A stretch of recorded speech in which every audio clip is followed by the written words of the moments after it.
Queridos amigos, seja bem-vindo à TV A Caminho da Luz. Estamos com o programa Estudando as Obras de André Luiz. Hoje é o quarto programa que nós estamos estudando de um capítulo que deu 5 programas, 35 minutos cada programa. Você está assistindo pela primeira vez? Não tem problema, continua assistindo, só que o importante é você assistir todos, desde o começo, para você entender o enredo de toda essa obra do livro Missionários da Luz, que é exatamente um livro da Lavra Mediúnica de Chico Xavier. É por isso que o programa chama Estudando as Obras de André Luiz.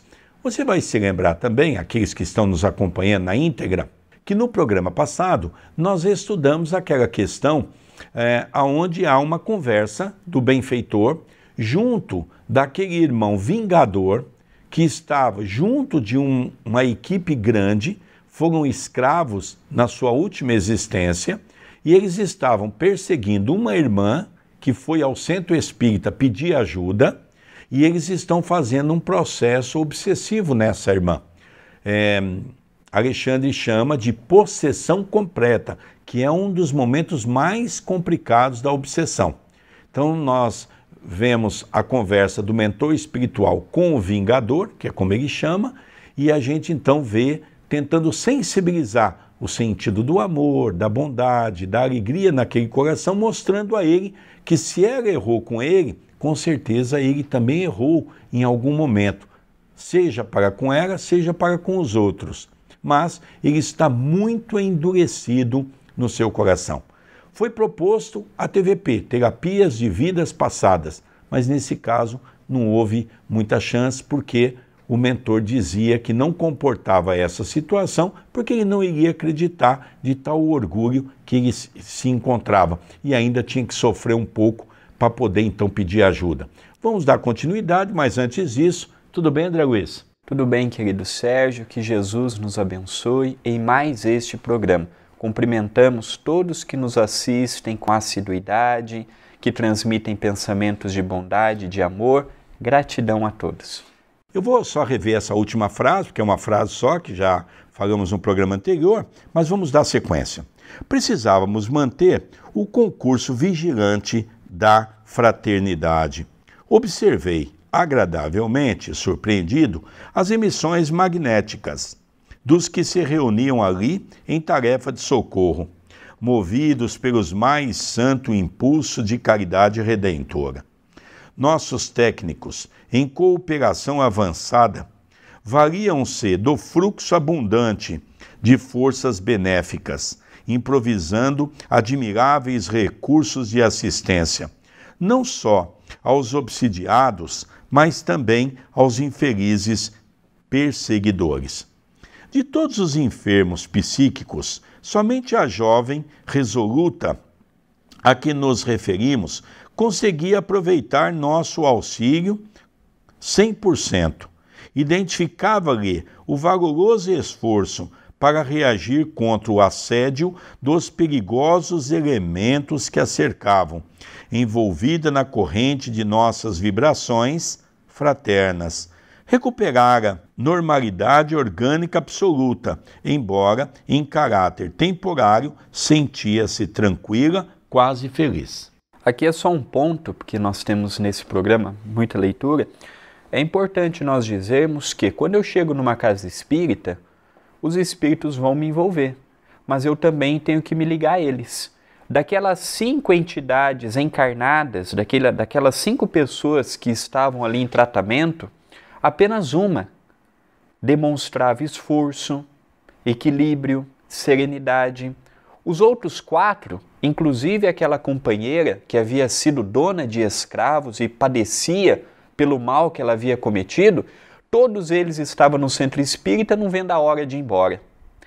Estava tendo preleção, ninguém estava prestando atenção. Estava tendo toda uma movimentação e ninguém estava nem aí com aquilo. Então nós vemos que os benfeitores fazem a parte deles, mas é fundamental que o encarnado seja um assistido, ou seja um trabalhador, também faça a sua. Porque quando eu chego numa casa despreparada, eu vou transmitir o que num passe? Eu vou receber quem num trabalho de desobsessão? Então nós que somos trabalhadores, ou nós que somos frequentadores, temos que, ao chegar num templo espírita, sublimar os nossos pensamentos para que a espiritualidade amiga nos envolva com facilidade. Para dar continuidade na leitura, vamos relembrar que ele faz aqui um paralelo entre aquela senhora e entre a moça, que nós vimos que dos 5 encarnados que ali estava, apenas a moça estava num padrão vibratório diferente, permitindo que os obsessores não se aproximassem dela. Ele está fazendo aqui, Alexandre, mostrando para André Luiz a importância de você ter um pensamento, sendo que aquela senhora estava com um pensamento todo desorganizado, ficando fácil para os espíritos atuar nela. Vamos dar continuidade? Apesar de manter-se em trabalho ativo, Alexandre chamou-me a atenção, assinalando o fato. Esta irmã, disse o orientador, permanece de fato no caminho da cura. Percebeu a tempo que a medicação, qualquer que seja, não é tudo no problema da necessária restauração do equilíbrio físico. Já sabe que o socorro de nossa parte representa material que deve ser aproveitado pelo enfermo, desejoso de restabelecer-se. Por isso mesmo, desenvolve toda a sua capacidade de resistência, colaborando conosco no interesse próprio. Observe, efetivamente, sentindo-se amparada pela nossa extensa rede de vibrações protetoras, a jovem emitia vigoroso fluxo de energias mentais, expelindo todas as ideias malsãs que os desventurados obsessores lhe haviam depositado na mente, absorvendo em seguida os pensamentos regeneradores e construtivos que a nossa influenciação lhe oferecia, aprovando-me o minucioso exame com um gesto significativo. Alexandre tornou a dizer: apenas o doente convertido voluntariamente em médico de si mesmo atinge a cura positiva. No doloroso quadro das obsessões, o princípio é análogo. Se a vítima captura sem condições ante o adversário, entrega-se-lhe totalmente e torna-se possessa. Após transformar-se em autômato à mercê do perseguidor. Se possui vontade frágil e indecisa, habitua-se com a persistente atuação dos verdugos e vicia-se no círculo de irregularidades de muito difícil corrigenda. Porquanto se converte, aos poucos, em polos de vigorosa atração mental aos próprios algozes. Em tais casos, nossas atividades de assistência estão quase circunscritas a meros trabalhos de socorro, objetivando resultados longínquos. Quando encontramos, porém, o enfermo interessado na própria cura, valendo-se de nossos recursos para aplicá-los à edificação interna, então podemos prever triunfos imediatos. Aqui é interessante, André, você vai comentar, porque André Luiz foi um grande médico na Terra, foi Carlos Chagas, Dr. Carlos Chagas. E aqui é uma coisa interessante, que o que Alexandre fala para André Luiz é exatamente o que Jesus disse para nós: todos vós sois deuses, façais brilhar a luz que está em vosso coração. E essa luz nos faz ser médicos de nosso próprio corpo. Aqui ele está falando da autocura, pelo pensamento, pela medicação, pela meditação, por todo um modo operante que eu vou sair daquele ciclo vicioso. Por isso que é importante nas casas espíritas nós pregarmos sempre que todos nós temos solução para os nossos problemas e que a solução está dentro de cada um, não está fora. O passe vai auxiliar, a desobsessão vai auxiliar, a palestra vai auxiliar, mas se eu não sair do centro espírita e fizer a minha parte, o auxílio será bem pequeno. Vamos dar continuidade na leitura? Calando-se um instrutor, prosseguiu observando os serviços que se desenrolava no recinto. O doutrinador encarnado companheiro de grande e bela sinceridade, era o centro de um quadro singular. Seu tórax convertera-se em um foco irradiante, e cada palavra que lhe saía dos lábios semelhava-se a um jato de luz, alcançando diretamente o alvo, fosse ele os ouvidos perturbados dos enfermos ou o coração dos perseguidores cruéis. Suas palavras eram com efeito, de uma simplicidade encantadora, mas a substância sentimental de cada uma assombrava pela sublimidade, elevação e beleza. Reparando-me a estupefação, Alexandre veio em meu socorro, esclarecendo: estamos aqui numa escola espiritual. O doutrinador humano encarrega-se de transmitir as lições. Você pode registrar, porém, que para ensinar com êxito não basta conhecer as matérias do aprendizado e ministrá-las. Antes de tudo, é preciso senti-las e viver-lhes a substancialidade no coração. O homem que apregoa o bem deve praticá-lo, se não deseja que as suas palavras sejam carregadas pelo vento, como o simples eco de um tambor vazio. O companheiro que ensina a virtude, vivendo-lhe as grandezas em si mesmo, tem o verbo carregado de magnetismo positivo, estabelecendo edificações espirituais nas almas que o ouvem. Sem essa característica, a doutrinação quase sempre é vã. Vendo o quadro expressivo, analisado pelos esclarecimentos do instrutor, compreendi que o contágio pelo exemplo não constitui fenômeno puramente ideológico, mas sim que é um fato científico nas manifestações magnético-mentais. Então aqui nós temos um material muito interessante, porque agora já começou a atividade propriamente dito com a participação dos encarnados. Olha que antes dos encarnados chegar na casa espírita, o trabalho de desobsessão já estava ocorrendo e quando os encarnados terminar, continuará também.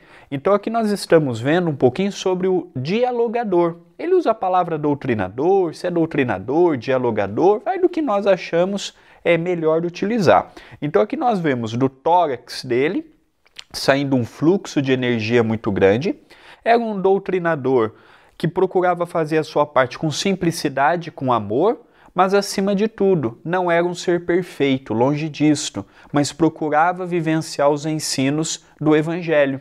Então, as suas palavras tocavam o coração dos obsessores, a mente dos obsessores, mas pelo exemplo, não pelo seu discurso belo, não pelo folclore do conhecimento, porque as pessoas, os espíritos sabem quando a gente fala de algo que vive e os espíritos sabem quando a gente quer ensinar algo que nós não praticamos. E quem não pratica é um dialogador, está arriscado o obsessor virar para ele e falar assim: que engraçado, você está me falando para ser bom, mas você é um tirano doméstico, você é um déspota no trabalho, você é uma pessoa que comete falcatrua na sociedade. Então nós temos que ter muito cuidado, porque mesmo o espírito obsessor, ele tem noção de quem nós somos, mesmo que ele nunca nos viu, por este teor magnético que André Luiz nos cita. Com exceção da pobre irmã, que se encontrava possessa, os demais obsidiados, naqueles momentos, ficavam livres da influência direta dos perseguidores. Entretanto, menos a jovem que reagia valorosamente, os outros apresentavam singular inquietude. Ansiosos de se reunirem de novo ao campo de atração dos algozes, auxiliares nossos haviam arrebatado os verdugos, expulsando-os daqueles corpos enfermos e atormentados. Todavia, os interessados nas melhoras físico-psíquicas primavam pela ausência íntima, conservando-se a longa distância espiritual dos ensinamentos que o doutrinador encarnado, ao influxo dos mentores de mais alto, ministrava com admirável sentimento. A atitude deles era de insatisfação e ansiedade. Dir-se-ia que não suportavam a separação dos obsessores invisíveis, habituado a enfermos que, pelo menos aparentemente, demonstravam desejo de cura. Estranhei a posição mental daqueles que se reuniam em pequenino grupo à nossa frente, tão lamentavelmente desinteressados do remédio que a espiritualidade lhes oferecia por amor. Aqui, André, eu vou só fazer uma reflexão, que é o que acontece no centro. Todo mundo acha que o centro é uma casa milagrosa. Aqui está dizendo que havia uma dificuldade de ter um ambiente mais propício mental daqueles 5 que foram, porque eles não estavam nem aí, eles estavam esperando a cura, que fossem realmente curados e saíssem dali sem nenhum problema. Quer dizer, eles não estavam fazendo em nada para se ajudar, salvo aquela moça que já estava num padrão vibratório diferente. Vamos continuar a leitura? Alexandre percebeu minha surpresa e observou-me. Em geral, 90% dos casos de obsessão que se verificam na crosta constituem problemas dolorosos e intricados. Quase sempre, o obsidiado padece de lastimável cegueira com relação à própria enfermidade e, porque não atende ao chamamento da verdade pela cristalização personalista, torna-se presa fácil e inconsciente, embora responsável de perigosos inimigos das zonas de atividades grosseiras. Comumente, verifica-se caso dessa natureza em vista de ligações vigorosas e profundas pela afetividade mal dirigida ou pelos detestáveis laços do ódio que, em todas as circunstâncias, é a confiança desequilibrada convertida em monstro. O orientador amigo fez longa pausa, verificando os trabalhos em curso. Mas, como quem desejasse socorrer-me, com lições inesquecíveis na luta prática, prosseguiu apesar das absorventes obrigações da hora. Por esse motivo, André, ainda mesmo para o psiquiatra esclarecido à luz do espiritismo cristão, a maioria dos casos dessa ordem é francamente desconcertante, em virtude dos ascendentes sentimentais. Cada problema destes exige solução diferente. Além disso, importa notar que os nossos companheiros encarnados observam somente uma face da questão. Quando cada processo desse teor se caracteriza por aspectos infinitos, com vistas ao passado dos protagonistas encarnados e desencarnados. Diante do obsidiado, fixam apenas um imperativo imediato: o afastamento do obsessor. No entanto, como rebentar, de um instante para outro, algemas seculares, forjadas nos compromissos recíprocos da vida em comum? Como separar seres que se agarram um ao outro ansiosamente por compreenderem que na dor de semelhante união permanece o preço do resgate indispensável? Efetivamente, não faltam os casos raros, embora de libertação quase instantânea. Aí, porém, vemos o fim de laborioso processo redentor, ou então encontramos o doente que, de fato, faz violência a si mesmo, a fim de abreviar a cura necessária. Aqui nós vemos muitas informações para a nossa meditação. Muitos dali também estavam querendo ir embora para se verem juntos novamente. Muitos encarnados estava ruim com eles, mas era uma coisa tão natural essa simbiose que um fazia companhia para outros. Tem muitos casos que, se você tirar o obsessor, o encarnado desencarna. Porque ele está tão impregnado pela energia, pela cumplicidade, pela rotina com o obsessor, que se tirar do dia para a noite o obsessor, o encarnado passa um choque tremendo. Aqui nós vemos pontos como, por exemplo, que somente uma mente equilibrada, procurando o autodomínio, procurando o autoajustamento, imbuído do seu anjo da guarda, imbuído dos benfeitores amigos, conseguirão. Nós estamos falando de perseguições de séculos. Não estamos falando de uma perseguição de 10 anos, 20 anos, 30 anos. Nós estamos falando de histórias que passam os séculos, chegando aos milênios.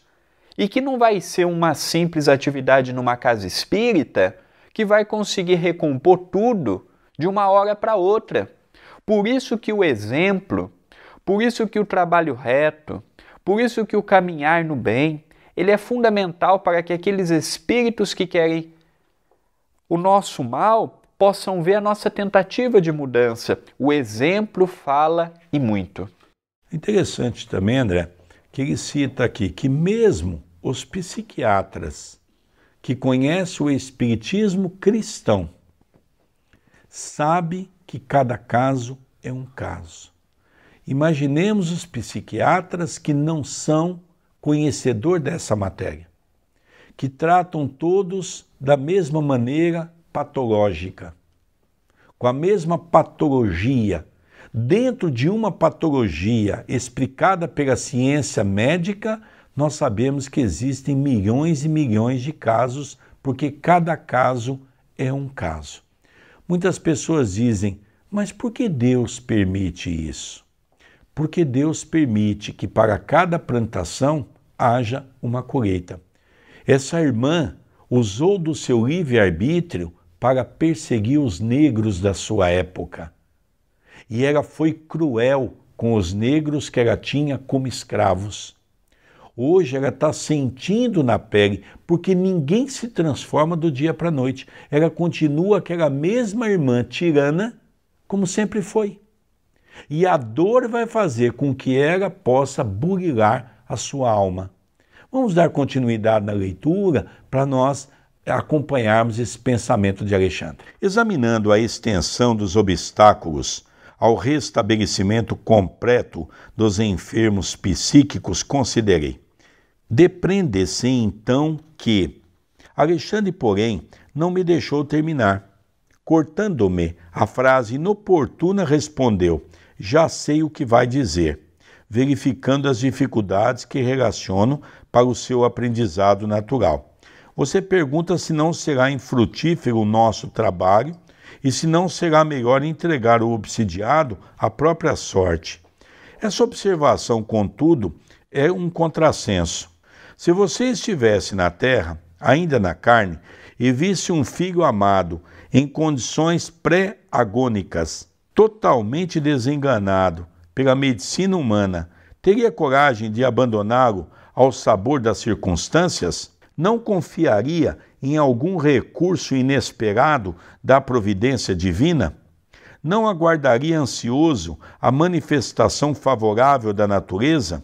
Quem está firmemente no âmago do coração de um homem, nosso irmão, para dizer, com certeza matemática, se ele vai reagir contra o mal ou deixar de fazê-lo. Se pretende o repouso ou o trabalho ativo, não podemos, desse modo, mobilizar qualquer argumento intelectual para fugir o nosso dever de assistência fraterna ao ignorante e sofredor. Urge atender a nossa parte de obrigação imediata, compreendendo que a construção do amor é também uma obra de tempo. Nenhuma palavra, nenhum gesto ou pensamento no serviço do bem permanece perdido.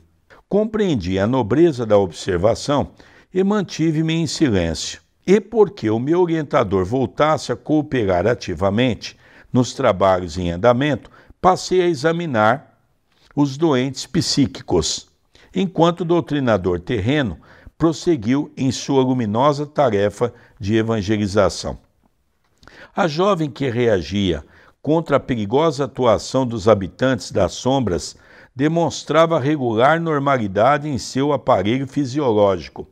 Semelhava-se a alguém que movimentava todas as possibilidades da defensiva para conservar intacto o equilíbrio da própria casa. Entretanto, os demais exibiam lamentáveis condições orgânicas. A desventurada possessa apresentava sérias perturbações, desde o cérebro até os nervos lombares e sacros, demonstrando completa desorganização do centro da sensibilidade, além de lastimável relaxamento das fibras motoras.